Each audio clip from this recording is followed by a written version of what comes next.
Bom, pessoal, vou mostrar aqui para vocês mais ou menos como é que a gente faz para derrotar a maioria dos chefões aqui no Path of Exile 2. Você precisa de basicamente dois tipos de habilidade. Estou aqui desconsiderando as defesas, porque a gente já falou das defesas em outro vídeo que vocês podem buscar aqui, né, das camadas defensivas. Então, o que você tem que ter? A maioria dos chefões são derrotados com ataque à distância, ou com um ataque que seja, digamos assim, um meio termo. Dificilmente você vai derrotar algum chefão nesse jogo, nos níveis mais difíceis, se você ficar grudado no cara assim, ó, entendeu? Porque quase tudo que eles têm é dano de perto. O jogo obriga você a ser uma espécie de Dark Souls, né? Ficar girando aí o tempo todo ou atacar de uma distância intermediária, tipo essa aqui. Não é uma arma de longo alcance, mas não é ficar grudado no cara. Bom, o que você tem que fazer? Você basicamente tem que ter esse ataque de longa distância ou relativamente curto. O dano que você precisa causar precisa ser um dano que seja a longo prazo, porque normalmente os chefões, à medida que vai subindo a dificuldade, eles vão tendo quantidades cada vez maiores de vida, então você não vai dar um hit no cara, você não vai, digamos assim, aguentar dar tanta porrada em cima dele antes da sua mana acabar completamente, ou antes dele dar algum golpe finalizador, que vários chefões têm, né? Golpes finalizadores que acabam com a sua vida com um golpe só e você perde. Lembrando que quando você morre, você perde 10% do seu XP. Então o que você precisa fazer? Você precisa dar um jeito de causar dano à distância e de forma segura e constante. Então, envenenamento, sangramento, dano de caos, né, que costuma ser o dano de caos de fonte mágica, ou dano de caos do envenenamento. Também pode ser o dano de fogo, que também é um dano ao longo do tempo, elemental. Agora, o que você evita? Gelo. Normalmente os caras têm uma defesa alta contra dano de gelo, justamente para você não ficar stunando o boss o tempo todo. É possível passar por isso, mas é mais difícil. Stun, que é essa barrinha aqui que é causada com dano físico, ajuda, claro, mas novamente o stun ele tem mais uma contra boss, ele tem mais uma utilidade que é tática, que é o que? Que é quando você perceber que ele vai usar, tipo, vamos supor, essa habilidade aqui que causa dano de caos e envenenamento, que é muito perigosa, aí sim você stuna ele, entendeu? Então eu deixaria essa barrinha subir, ele está pronto para ser stunado. Aí quando eu perceber que ele vai usar determinada habilidade, eu vou stuno ele, que aí você cancela a habilidade dele. Que nem nos MOBAs, né?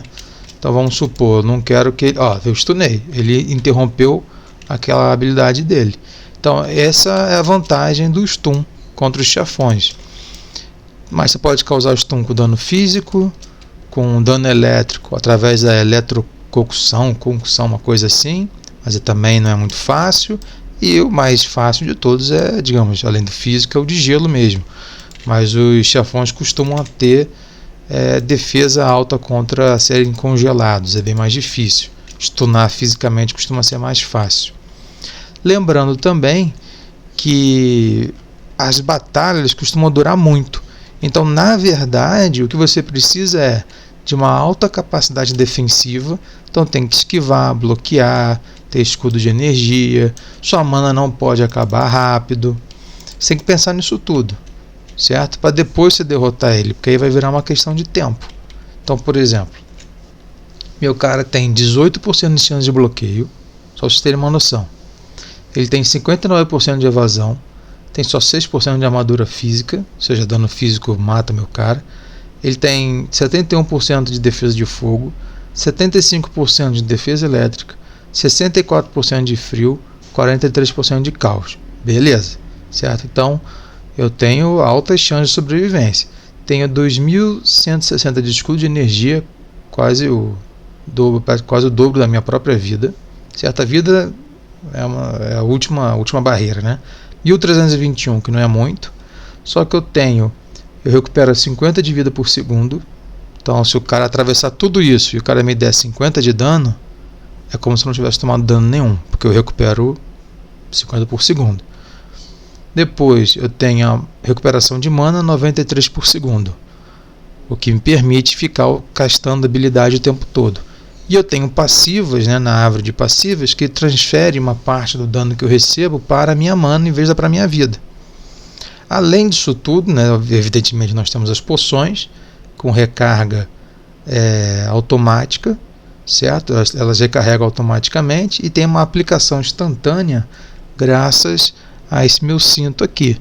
Então 20% da recuperação do frasco é aplicada instantaneamente. Depois eu tenho uma patuá que me concede imunidade a congelamento quando for congelado.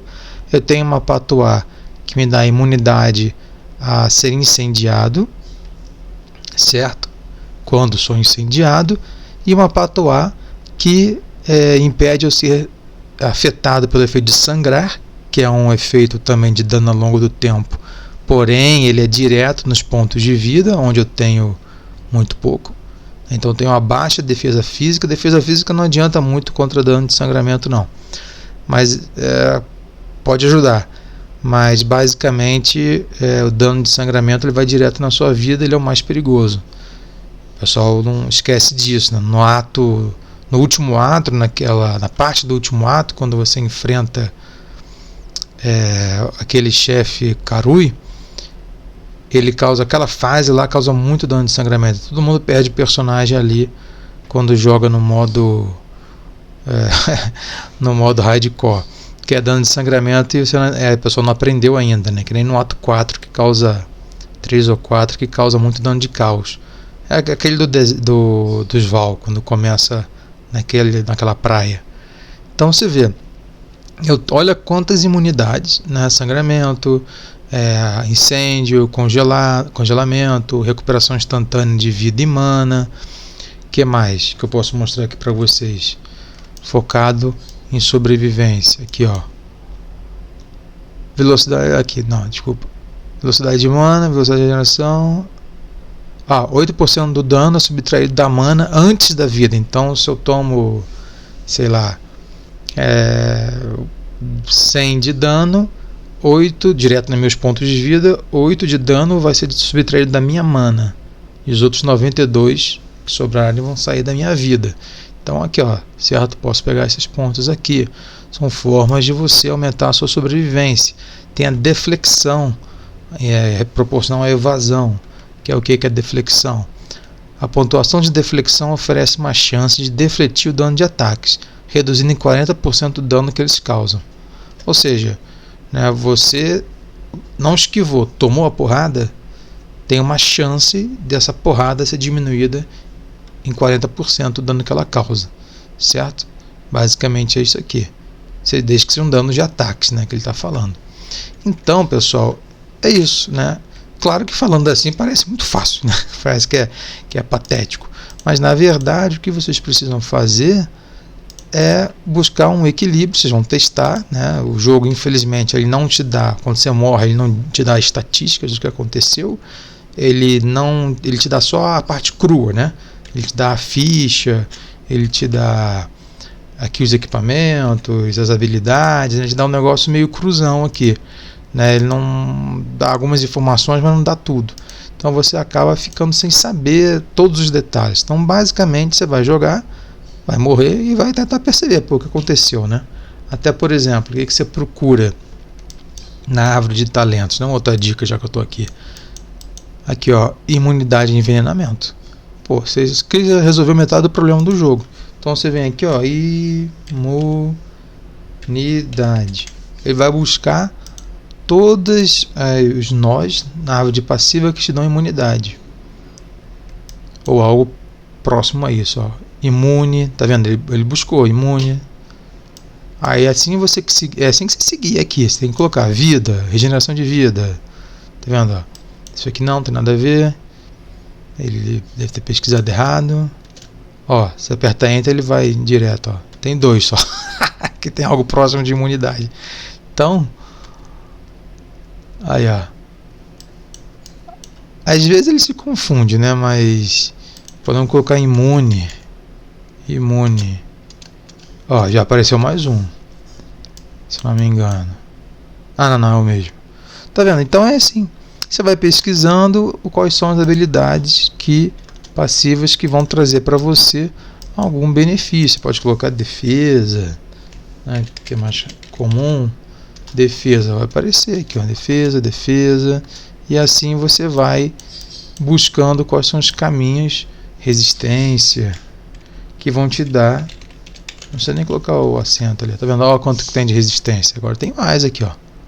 São essas bolinhas aqui, ó. Ó. Então, tudo que está realçado aí, ó. É isso que você tem que fazer. Então, a maior parte do seu tempo vai ser construir as suas defesas e depois o dano é com a arma. Tá bom? Só depois você se preocupa com o dano. E é isso. É basicamente assim que você vai derrotar a maioria dos chefões do jogo, desconsiderando a parte em que você vai ter que morrer 200 vezes para você perceber qual é o padrão daquele boss. É isso. Então, várias camadas de defesa, controlar o boss se possível, com stun, congelamento, eletroconcussão, sei lá o que, e dano ao longo do tempo de qualquer fonte que você acha que você consiga causar em grande quantidade.